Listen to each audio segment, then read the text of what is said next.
15 मार्च 2025चा तो दिवस होता. साधारणतः रात्रीचे 9 वाजलेले असतील.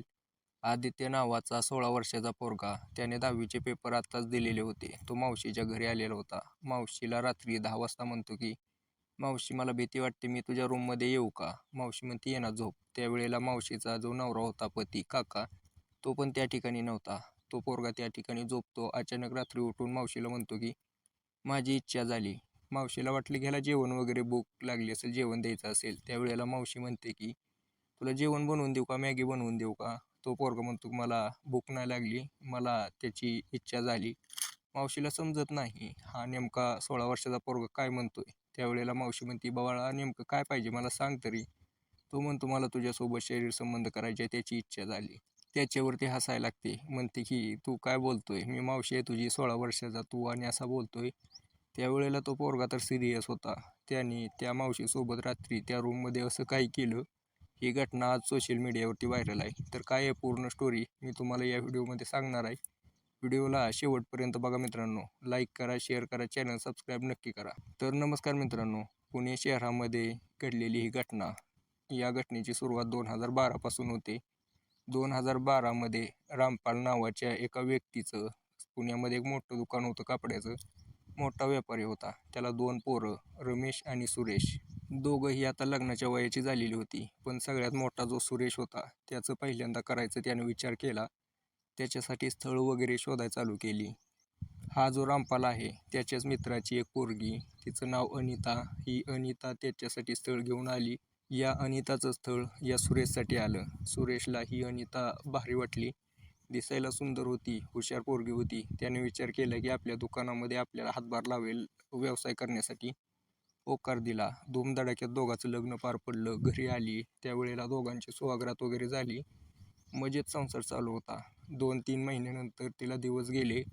आदित्य नावाचा पोरगा जन्माला आला 1 वर्षात. आता या अनिताचा पूर्ण दिवस आदित्यला सांभाळण्यात जात होता. या अनिताचा छोटा दीर रमेश, याचंही आता लग्नाचं वय झालेलं होतं. तिला लक्षात येत होतं की याचं लग्न करून द्यायचं आहे. तर याच्यासाठी पोरगी बघायला चालू होती. या अनिताने विचार केला की बाहेर कशाला शोधायचं आहे, माझी जी बहीण आहे तिच्यासोबतच याचं लग्न लावून देऊ ना. ही अनिता आता वडिलांना म्हणते की माझी जी बारकी बहीण सुनीता आहे तिच्यासाठी आता तुम्ही स्थळ बघू नका, मी शोधलेलं आहे. त्या अनिताचे वडील म्हणतात की कुठं शोधलं, काय केलं नेमकं, कोण आहे पोरगा, काय करतो, कसा आहे. ती म्हणते तुम्ही काही काळजी करू नका, माझ्या घरचं तुम्हाला तर कसं आहे माहितीच असेल. ते म्हणले की 1 नंबर आहे, तुला कसलीही अडचण नाही. त्यावेळेला ती म्हणली की हो बरोबर, माझे जे दीर आहे ना त्याचंही लग्न करायचा विचार चालू आहे. तर त्याच्यासोबत लग्न लावून देऊ, आम्ही दोघे एका घरात चांगल्या प्रकारे राहील. दिसायलाही सुंदर आहे, काम करतो, सगळ्यांची काळजी घेतो, काही अडचण येणार नाही. ज्या वेळेला अनिता वडिलाला अशी म्हणते त्यावेळेला वडील म्हणतात ठीक आहे चालेल, काही हरकत नाही, तुझ्यासोबत राहील, दोघे मिळून राचाल, घरातली बात घरात राहील, म्हणून ते होकार देतात. त्यांचंही धूमधडाक्यात लग्न होतं. दिवसांमागे दिवस जात होते. आता या रमेश सुरेशचा धंदा चांगलाच वाढत होता. हा त्यांचं वडील जे होते रामपाल, त्याचे निधन झाले होते. 2 वर्षानंतर त्याच्या आईचेही होते. आता चौघे आणि एक आदित्य नावाचा पोरगा, हे 5 जण राहिले होते घरी. या चौघांमध्ये एकटा आदित्य पोरगा असल्यामुळे त्याची काळजी घेण्यात यायची, चांगल्या प्रकारे सांभाळण्यात यायचं. त्याला कसलीही कमी नव्हती. एका मिनिटात त्याला जे पाहिजे ते हजर केलं जायचं. चौघांचा लाडका हा आदित्य. आता जी सुनीता आणि जी रमेश होते, आदित्यचं छोटे चुलते, त्यांना अजूनपर्यंत मूलबाळ नव्हतं. त्यांनी विचार केला की जाऊ द्या, कशाला पाहिजे, आपल्याला आदित्य आहे. हा जो आदित्य आहे हाच आपला मुलगा असं समजून चालायचं. यांचा धंदाही वाढत होता आणि हा आदित्य जो आहे हाही आता मोठा होत होता. आदित्य 9वीमध्ये गेला होता. 2023मध्ये सगळी सोशल मीडियावरती आलेली होती. आदित्यचे मित्र वगैरे मोबाईल घेऊन सगळ्या वर्गामध्ये क्लासमध्ये ॲटिट्यूड मारायची. आदित्यलाही वाटायचं की माझ्यापाशी असावा. सगळी पोरं म्हणायची की तू एवढा श्रीमंत घरचा, पण तुझ्याकडे अजून मोबाईल नाही, कसं काय. आदित्य म्हणायचा नाही घेऊन दिला. त्याला चिडवायचे, तो घरी येऊन रडायचा. त्यावेळेला त्याची चुलती आदित्यची सुनीता म्हटली की तू जर 10वीमध्ये चांगले मार्क पाडली तर तुला नक्की मोबाईल घेऊन दिला जाईल. ज्या वेळेला आदित्य असं ऐकतो, 10वीमध्ये भरपूर अभ्यास करतो, आधी 55 मार्क यायची, आता त्याला 80 मार्क आली. त्यावेळेला त्या आदित्यने म्हटलं की मला मोबाईल पाहिजे. आदित्यला एक मोबाईल घेऊन दिला. आता आदित्य पूर्ण दिवसभर मोबाईलमध्येच बघत बसायचा. आदित्यला आता चांगली सवय लागली होती मोबाईल वापरायची. त्याच्या मित्राकडून त्याला काही वेबसाईटबद्दल समजलं होतं. ज्या की अश्लील वेबसाईट होत्या. आदित्य वयात आलेला होता. त्याचंही वय आता असं झालं होतं की त्यालाही ती गोष्ट करू वाटायची. तो त्या वेबसाईटवरती दिवसभर व्हिडिओ बघायचा. पूर्ण वेळ त्याच्यात घालवायचा. त्यामुळे त्याची इच्छा व्हायची. आता ते साहजिकच आहे. ज्या अश्लील वेबसाईट आहेत ना, ते लोकांचं डोकं एकदम खराब करून टाकतात. पोरांना वाटतं की आपल्याला हेच करायचं आहे, असंच करायचं आहे. तर मित्रांनो, असं करत करत दिवसामागे दिवस जात होते. आता हा आदित्य आहे 11वीची ॲडमिशन घ्यायच्या तयारीला लागला होता.